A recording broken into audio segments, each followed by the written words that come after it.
Well, here we go. This is the working with Inkscape portion of this process, where basically we are now going to open up a program called Inkscape that you see right here.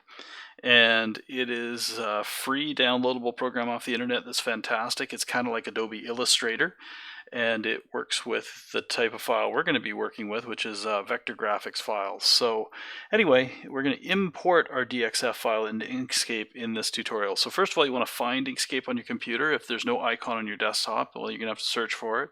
And if you type Inkscape, it'll probably come up as the one with the black diamond, and that's what you want to open. So I already have Inkscape open here, several of them, so I'm going to go to this one, which is blank. And you'll open up to something that looks like this. It's a blank page. And this page is just supposed to be representative of a regular sort of standard sheet of paper. And that's what we want. So if you're at this point, now it's time to bring in that DXF file. So you're going to head up here to File. You're going to look down here for Import, and you're going to run and find your DXF file. So I found it under my Drafting 10 folder, which is in my Documents folder. This is the one I created, and I'll click on it. And in this case, I'm going to choose manual scaling, but I'm just going to leave everything here as 1. Don't mess with the other settings, and push OK. And when I do that, in comes my die. And it's selected. I just clicked on it and dragged it around. So there it is. Also notice the size. I have it in inches. If yours isn't in inches, you can pick other units here. Well, that's picking inches again here, centimeters. But we want to know that this die is around 2 inches in size. So I set it to inches, and then I can see the height and the width. There you go, about 2 inches, with a slight compensation, applied through the post processor. Okay.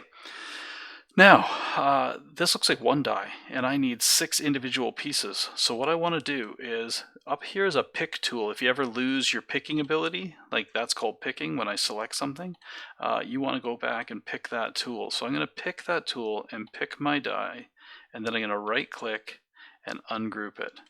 Only once. Ungroup it once. And now hover over and see my pick tool or my tool change to a little movement thing. Click and hold and drag. And then I'll click and hold and drag, click and hold and drag, and there's all of our pieces, one on top of the other. Unfortunately, it doesn't arrange them for us, so we have to do that ourselves. So if yours isn't looking nice and red like this, what you want to do is click on one and head up to Object and choose this thing called Fill and Stroke. And this is your pen type, or your fill.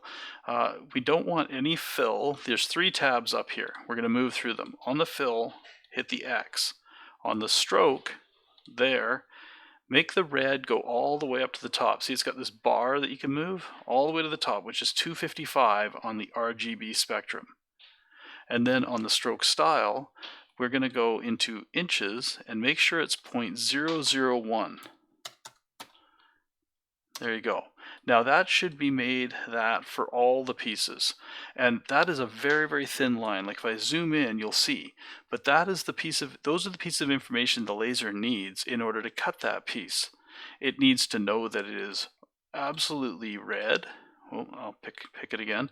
Absolutely red, and the thickness of the line is 0.001 inches. The laser's programmed to recognize that line type as cuttable. Anything else it won't cut. Okay, which brings us to a couple other things in a second. Now, what we're going to do is we're just going to arrange this in a row, basically. And before I do that, I'm going to return the thickness of this line a little bit bigger. What do I have there? Oh, that's not going to work. 0.4, just so I can see it. We'll set them back to the proper line type later. So, arranging. I'm going to click and drag them beside each other, and you'll see a little X appears, and it says I want to snap there. Let it. And then we'll bring this one up, and we'll snap that one there. Sure. We'll bring this one up, and we'll snap that one there. It's smart enough to know that, hey, you're lining stuff up. Do you want to join these things together? Sure. There we go. And, you can fit them in each other. It doesn't matter, but that's close enough for now. So they're all lined up that way. So let's just select them all by clicking and dragging. And I've got them all selected. And let's head up to Object here. And there's something in here called Arrange. And in Arrange, what we can do is we can select how many rows 1 row. How many columns? 6. Equal width. And then what's our spacing? Well, it's not in pixels. Let's change it to inches.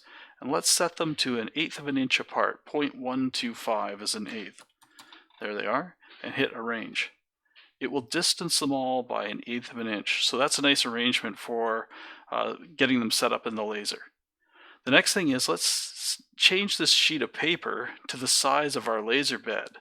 So let's go to File, Document Properties, and in here, a little dialog pops up. We'll change the units for a custom size to inches, and then the size of our laser. The width of our laser is 24 inches, and the height of our laser is 18 inches, the laser bed. And then you just hit close. So there's the laser bed.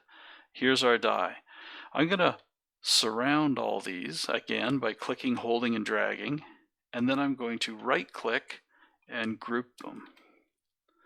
And now what I'm going to do is just move those onto the laser bed. That's all they need to be. They don't have to be anywhere in particular. So just on the piece of paper / laser bed. And that's all for this tutorial. Next tutorial, we'll get the line type set up and we'll get it ready for cutting.